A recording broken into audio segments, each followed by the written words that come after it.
Good morning friends, welcome back to Shrabani's diary. আশা করি তোমরা সবাই ভালো আছো, সুস্থ আছো। আমিও ভালো আছি। তো আজকের ব্লগটা শুরু করছি রাস্তাতেই। আজকে শনিবার। তো তোমরা তো জানো যে প্রতি শনিবারই আমি শ্যামসুন্দরী মন্দিরে যাই।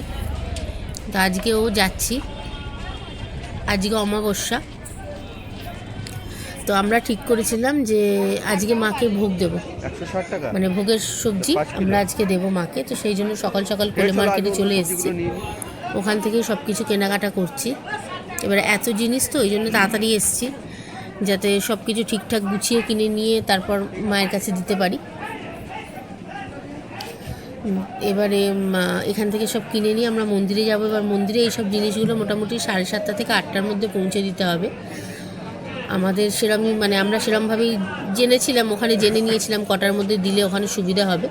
তো ওরা বলেছিল 7:30 থেকে 8টার মধ্যে দিয়ে দিলে সুবিধা হবে, কেননা তারপর তো ভোগ রান্নার জন্য সব কাটাকুটি করতে হয়। তো যতটা তাড়াতাড়ি সম্ভব দেওয়া যাবে।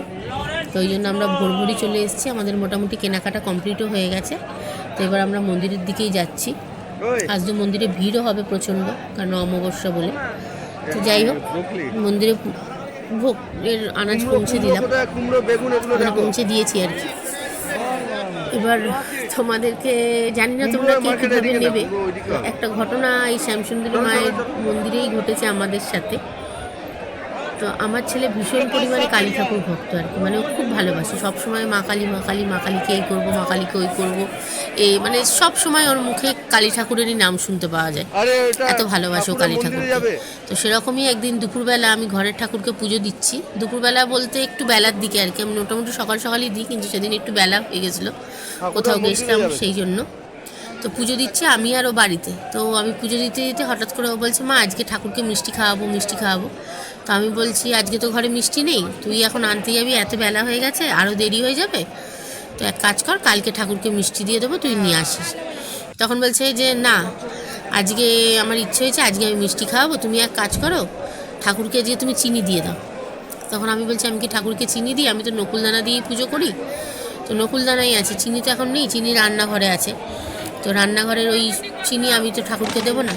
তো আমার ছেলে বলছে, আমি তো সব কিছু মানি না, আমি দিয়ে দেবো। তো যাই হোক, আমি একটু বকাবকি করতে ও দেয়নি আর।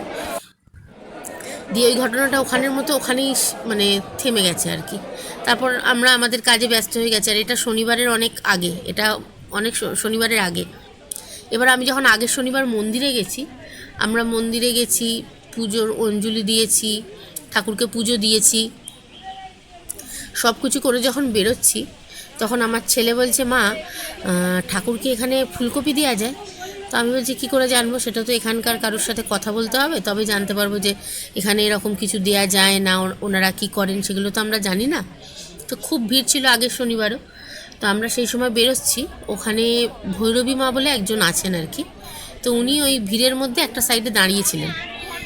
তো দাঁড়িয়ে থাকতে থাকতে আমরা পাশ দিয়ে বেরোচ্ছি, মানে উনি দেখতে পেয়েছেন, উনি একটা সাইডে ছিলেন, আমরা ঠিক অপোজিট সাইডে। তো যখন বেরোচ্ছি উনি আমাদেরকে দেখতে পেয়েছেন। দেখতে পেয়ে আমাদেরকে ডেকেছেন। ডেকে তারপর আমার ছেলেকে বলছে, তুই মাকে চিনি দিবি বলেছিলি তো, চিনি দে আজকে।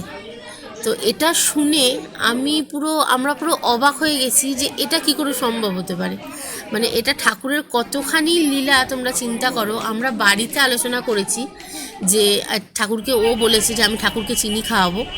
তো উনি ওখানে বসে কি করে জানতে পেরেছেন আমি জানি না। এটা ঠাকুরেরই লীলা আমাদের কাছে। আমাদের সত্যি এটা আমার খুব অলৌকিক লেগেছে যে এরকমভাবে ঠাকুর বলছেন যে আগে চিনি দে। তো এই কথাটা বলার পর উনি বলছেন, আগে চিনি দে, তারপর তুই সবজি যা দিবি। তো এটা শোনার পর মানে আমার তখন মানে আমরা পুরো স্তব্ধ হয়ে গেছি যে ওখানে যে এরকমভাবেও কোনো ঘটনা, মানে উনি বলছেন যে এরকম হয়েছে, মানে এটা বলছেন যে আমরা বাড়িতে যেটা আলোচনা করেছি উনি সেটা বলছেন মন্দিরে। মানে ঠাকুর কতখানিভাবে ওখানে, ঠাকুর যে জীবন্ত সেটা মানে যে যাচ্ছে তারাই ফিল করতে পারছে।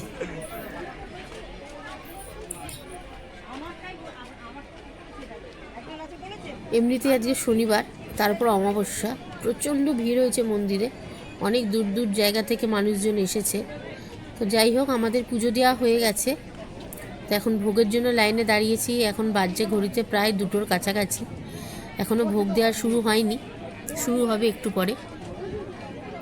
তো আজকের মতো ব্লগটা এখানেই শেষ করছি।